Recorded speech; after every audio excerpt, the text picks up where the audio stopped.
کا علم کسی کو معلوم نہیں، لیکن یہ یاد رکھیے کہ کچھ علامات ایسی ہیں جو قیامت کے قرب کی اللہ کے رسول صلی اللہ علیہ وسلم نے دی ہیں. وہ ان علامات پر آج میں تھوڑی سی بات کروں گی آپ کے سامنے، کہ موجودہ حالات میں ہر انسان ایک طرح کی بے چینی کا شکار ہے اور اسے علم ہونا چاہیے. تو آئیے دیکھیے کہ اللہ کے رسول صلی اللہ علیہ وسلم نے آئندہ حالات کے بارے میں اور خصوصاً قیامت کی آمد کے قریب کے زمانے میں کن چیزوں کی پیشن گوئی کی ہے. نمبر 1، مسند احمد کے مطابق لوگ صرف جان پہچان والوں کو سلام کریں گے. لوگ صرف جان پہچان والوں کو سلام کریں گے. ایک مسلمان کے لیے کیا حکم ہے کہ صرف جان پہچان والوں کو سلام کیا کرے، لیکن آج دوسروں کو تو چھوڑیے، مسلمانوں کے اندر یہ صفت موجود ہے، صرف مخصوص لوگوں سے ملاقات، مخصوص لوگوں کو سلام. اگلی روایت ہے بخاری کی، لوگ حلال اور حرام میں تمیز نہیں کریں گے. آج آپ دیکھیے کہ ہماری بہت سی غذائیں آرٹیفیشل ہیں، اور آرٹیفیشل غذاؤں میں کیا ڈالا جاتا ہے کیا نہیں کچھ نہیں پتا ہمیں. پہلے تو ہم لوگ گھر کی پکی ہوئی صرف غذا کھاتے تھے نا، باہر کی پکی ہوئی یا آرٹیفیشل چیزیں کھانا معیوب سمجھا جاتا تھا کہ یہ کوئی اچھے لوگوں کی عادت نہیں.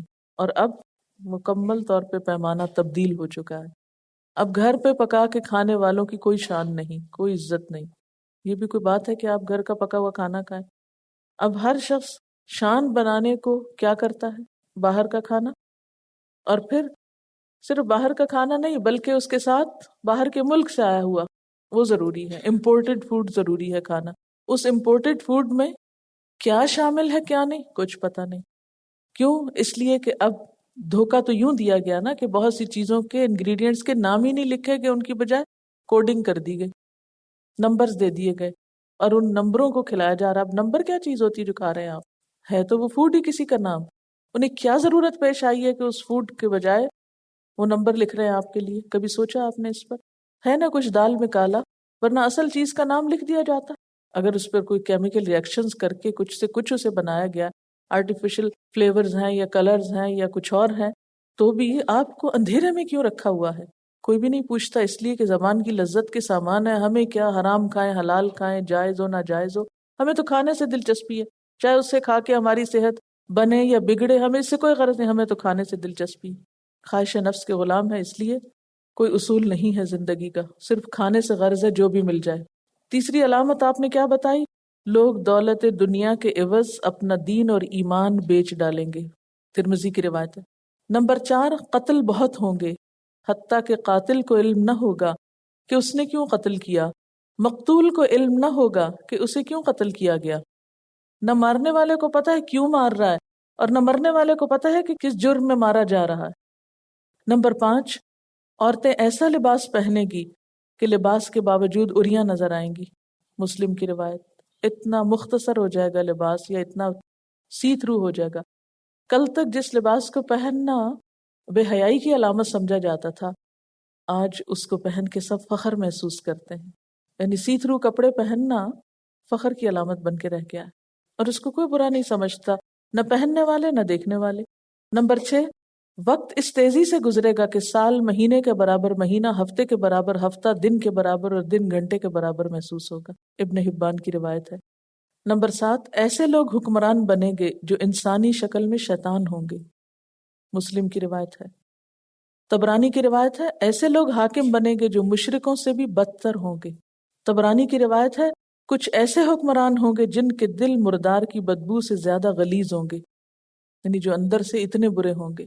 8ویں نشانی مسند احمد کی روایت میں قلم ظاہر ہوگا. قلم کیا ہے؟ لکھنے پڑھنے کا آلہ. کہتے ہیں سب سے پہلے قلم بنا تھا، یعنی قرب قیامت میں قلم ظاہر ہوگا، یعنی لکھا پڑھا بہت جائے گا، لکھائیاں بہت ہوں گی، لکھنے کے طرح طرح کے طریقے وجود میں آئیں گے. اب آپ خود سوچیں کہ صرف آپ قلم ہی سے نہیں لکھتے، بلکہ آپ ٹائپ کر رہے ہیں، آپ اسکین کر رہے ہیں، آپ فوٹو کاپیز کر رہے ہیں، معلوم نہیں کیا کیا، یعنی لکھی ہوئی چیزیں ہزاروں کی تعداد میں پرنٹ ہو رہی ہیں، پبلش ہو رہی ہیں. یہ قلم کا ظاہر ہونا نہیں، لکھائی بہت ہونے لگے گی، یہ مطلب ہے. نمبر 9، غیر مسلم قومیں مسلمانوں پر اس طرح چڑھ دوڑیں گی جس طرح کھانا کھانے والے ایک دوسرے کو دسترخوان پہ بلاتے ہیں. اچھا کس طرح بلایا جاتا ہے نا دسترخوان پہ؟ امیجن کیجئے کہ آپ کہیں پر بہت سے لوگ کھانے پر ہیں، سب بیٹھے گپ شپ لگا رہے ہیں، پھر ایک شخص آتا، آئیے کھانا کھائیے، آئیے آپ بھی آ جائیے، آپ بھی آ جائیے، آپ کیوں نہیں آئے، آپ بھی آ جائیے. تو قیامت کے قریب مسلمانوں کی طرف باقی قومیں اس طرح آئیں گی، ایک دوسرے کو اکٹھا کریں گے، آؤ چلو لوٹتے ہیں ان کو چل کے، تم بھی آ جاؤ، تم بھی آ جاؤ، تم بھی آ جاؤ، سب اتحاد کر لیں گے۔ اس کی وجہ آپ نے یہ بیان فرمائی کہ مسلمان دنیا سے محبت اور موت سے نفرت کرنے لگیں گے۔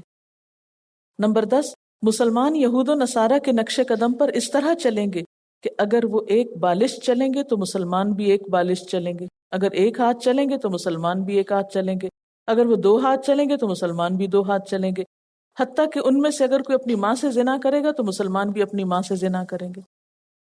یہ مسند بزار کی روایت ہے۔ یعنی ہر چیز میں یہود و نصارہ کی مشابہت شروع ہو جائے گی، ہر چیز میں آنکھیں بند کر کے ان کی پیروی شروع کر دیں گے۔ اور آج کل کے حالات کے مطابق، ضروری نہیں کہ یہ آج کل کے حالات کے مطابق ہو، اس سے آگے معلوم نہیں، اس سے بھی ورس دور آنے والا ہے۔ ایک حدیث ہے مسلم کی، رسول اللہ صلی اللہ علیہ وسلم نے پیشن گوئی فرمائی کہ قیامت کے قریب دریائے فرات میں سونے کا ایک پہاڑ ظاہر ہوگا، لوگ سونا حاصل کرنے کے لیے اس کی طرف دوڑیں گے، لیکن ساتھ ہی فرما دیا تم اس کی طرف نہ جانا کیونکہ وہاں اتنی سخت جنگ ہوگی کہ 99% لوگ مارے جائیں گے۔ صحیح مسلم کی روایت ہے۔ حیرت نہیں ہوتی اس حدیث کو پڑھ کے؟ فرات پانی ہے نا، پانی میں سونا، گویا اب اس وقت تیل کی بات کرتے تو کسی کو سمجھ نہ آتی کہ سمبولک فارم میں ہوتی نا پیشن گوئیاں۔ لوگ سونا حاصل کرنے کے لیے اس کی طرف دوڑیں گے، یعنی اس کو حاصل کرنے کے لیے اس کی طرف دوڑیں گے، تم اس کی طرف نہ جانا، یعنی مسلمان نہ شریک ہوں اس دوڑ میں، کیونکہ وہاں اتنی سخت جنگ ہوگی کہ 99% لوگ مارے جائیں گے۔ معلوم نہیں آنے والے حالات میں اور کیا ہونے والا ہے، وی ڈونٹ نو، لیکن یہ قرب قیامت کی علامات میں سے ایک علامت تھی۔ اس سے کیا پتہ چلتا ہے کہ اللہ کے رسول صلی اللہ علیہ وسلم کی باتیں کتنی سچی تھی۔ یہ جو عام لوگوں کی زندگی میں جو علامات ہیں وہ ہم کھلے عام دیکھتے ہیں، اور کچھ خاص علامات بھی نظر آتی ہیں۔